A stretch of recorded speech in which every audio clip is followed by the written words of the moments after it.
Hey, this is Roz, and this is Roz's journey. Okay, so it's been a while, like I just said in my previous post, and obviously I'm doing multiple posts because I have on the same blue and white shirt. But this one I wanted to talk about is, if you saw it earlier, it said grief. So, handling grief. Um, am I an expert at it? No, because I'm still handling it. So, um, that actually was some of the things that's happened to me. Um,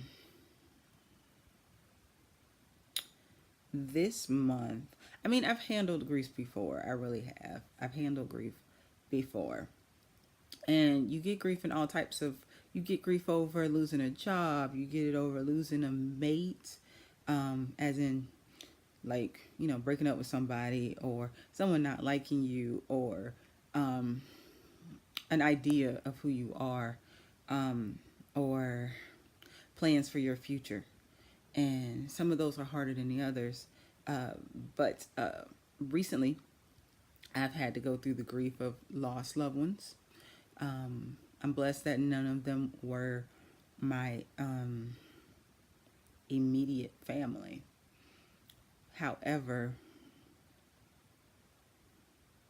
I was blessed to grow up in a family that is super large and super close connected. And I didn't have just um, two parents. I had two parents, and then I had a host of aunts and uncles and cousins and family friends and things like that. And I have it on both sides, but I was raised in the South with my mom's side of the family, so I know them a lot more. I don't love them more, but I am more attached to them, and that's just because of well, I can't even say all of them because there are some, and it's just who I've been connected to, because some of my father's family I'm probably more connected to than my mom's side. So, but it's all about who you've been around and who's been a part of your life, basically. And in March, while everything was happening and I didn't know what I was gonna do, and you have that stress and the thinking of, well, what's gonna go on in my life, and I always itch when I'm talking. I'm sorry. I I knew I had to move out of my home. I was renting a home in Texas, San Antonio, and I knew I had to move out. And technically, I didn't really have to move out.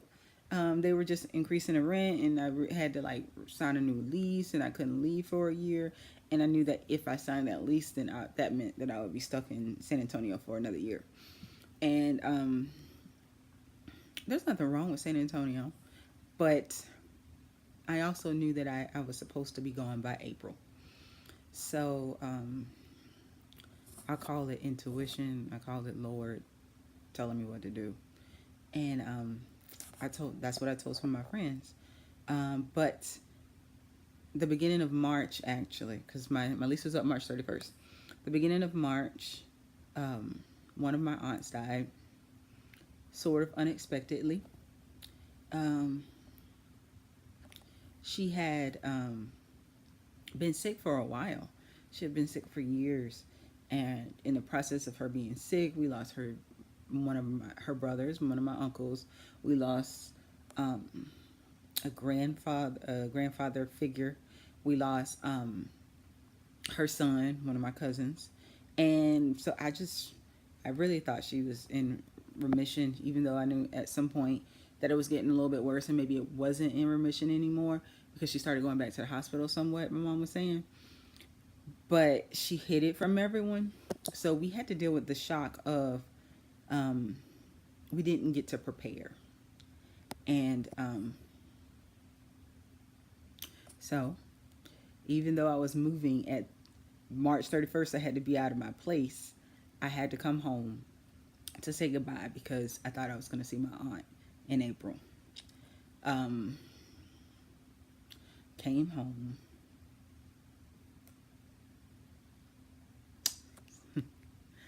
And it's been a wonderful time with my family. Then I actually went back to Texas, got some of my stuff together, and I had to move. When I got sorry, when I got back, I actually when I got back to Florida, the day I got back, one of my uncles was diagnosed with pancreatic cancer, and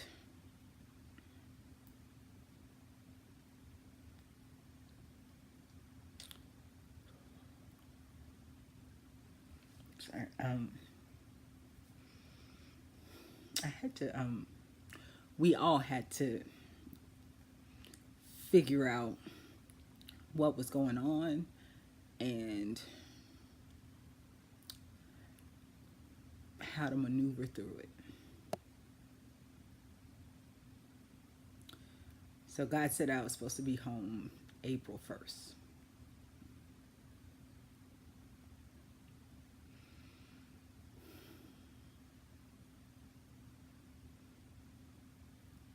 Okay. All right. So the month of April, I looked for a job. I got a job. I turned down a job because it was in Tavares, which is a small town, one of the small towns way outside Central Florida, almost an hour from to Orlando. And it wasn't that. It was I wanted to be in Gainesville, and I wanted to be near them, and I wanted to be support. So, and after praying about it, I really was like, God was like, this is not your position. You're where you are. And I kept going. Um, so the month of April, I spent dealing with a whole host of other things because my uncle did have his own family, so it wasn't like I was the only one there. But I was one of the support systems. And I haven't been home in years, and I haven't lived home in decades, maybe, I guess. So to actually spend that time um, was bittersweet, some of it. Um, so stuff happened there, good and bad. Um, May came along, and right before Mother's Day, one of my younger cousins didn't wake up. And my uncle, his dad, called, and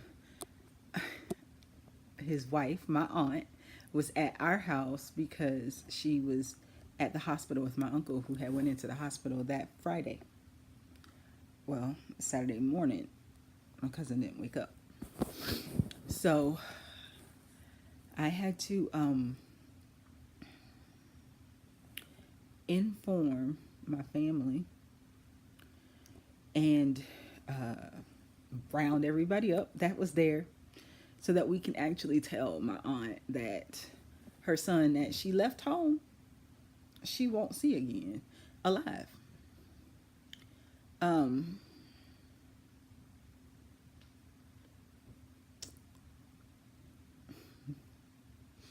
that was May, Mother's Day. And then, of course, while we were in the hospital, my uncle, we did not tell my uncle because he was sick in the hospital. And me being the healthcare person that I am, unfortunately, You have as much hope. You can have so much hope.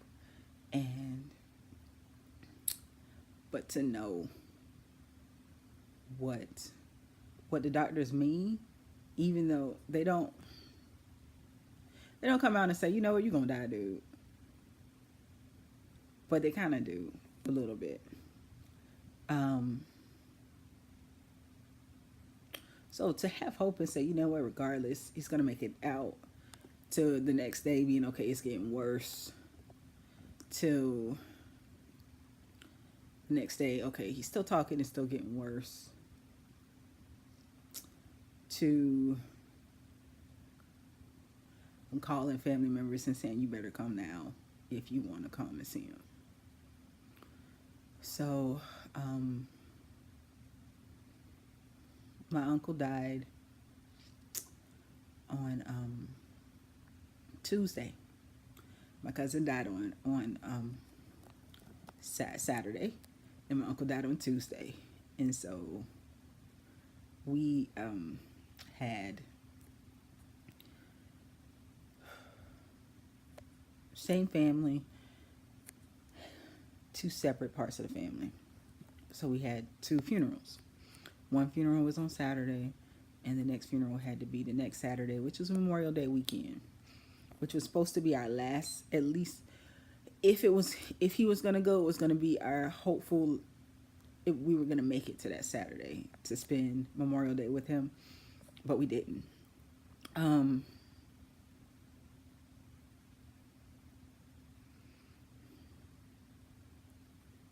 So I am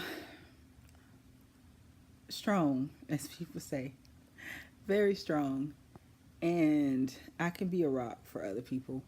I can be there to hold you and be there for you and just sit and listen and whatever.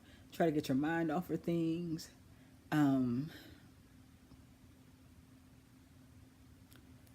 But I didn't really have that for me. This is probably going on way longer than it should have. I'm so sorry. But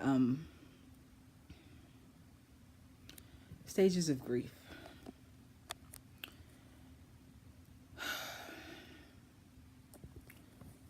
All right, so I have my phone and I have the 7 stages of grief. The first stage is shock.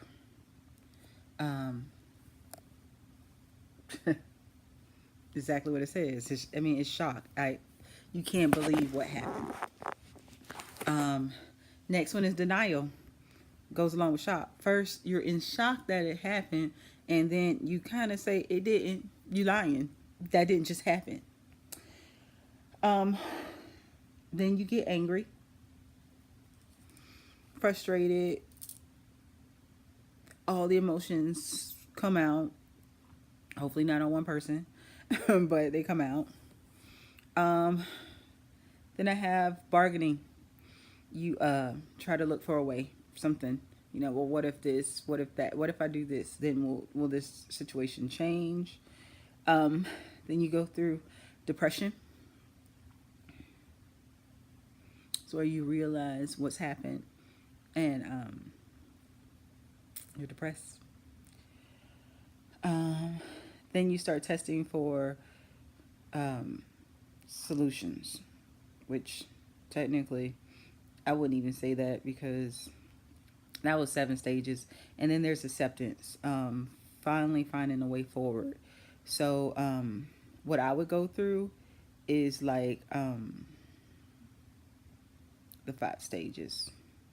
Denial, give it a shot because shot goes with denial. Anger, bargaining, depression, and acceptance. And you don't have to go through the stages the way I just said them. And you also don't have to go through all the stages at all. And just because you went through a stage doesn't mean that you're not going to go through it again. I went through these stages of grief so many times that I should know them better than I do, apparently. Um, but yeah, denial.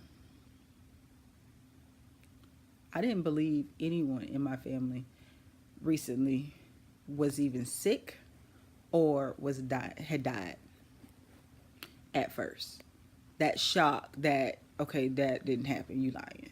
And I got that from my family too. You lying. Like, don't say that to me. This is not real. You lying to me. Anger. Um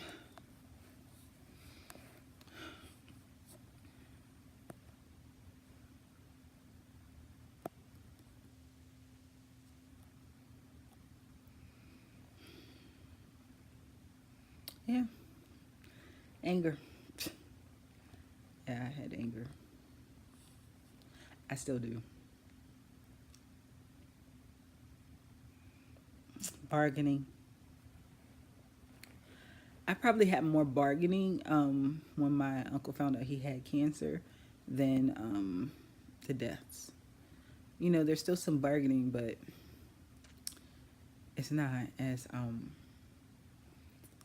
when someone's still alive. At least for me, you know, there's still a chance, and so that bargaining is there because there's still a chance, and it's like, well, what if I juice for you like I did? Like, what if we try to change everything in your life? Well, I don't want to say everything because we really didn't. But what if I juice for you? What if I do acupuncture, which I did? Um, what if we prayed over you? Um, what if I showed you more attention? Will the outcome change?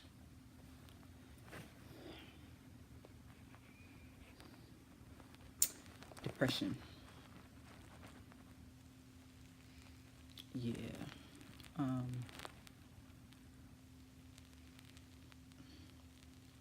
Depression is a mother. Yeah. Not a mother. A mother. Um,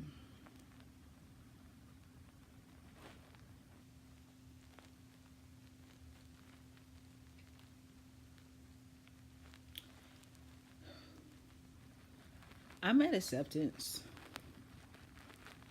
for the most part. Um, you know, it's happened. The world goes on. I've gone through grief with not just my family dying and it just with my own life in general, but so I've gone through acceptance with all of this, but that doesn't mean that overwhelming sadness and depression doesn't pick up or that I'm not angry that this happened or that I can try to forget and I'm in denial that they're actually gone.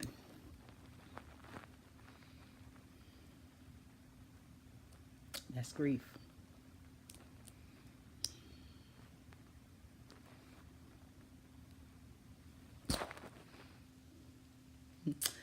Thank you. If you sat around this long, I'm Roz. This is Roz's journey. Love you.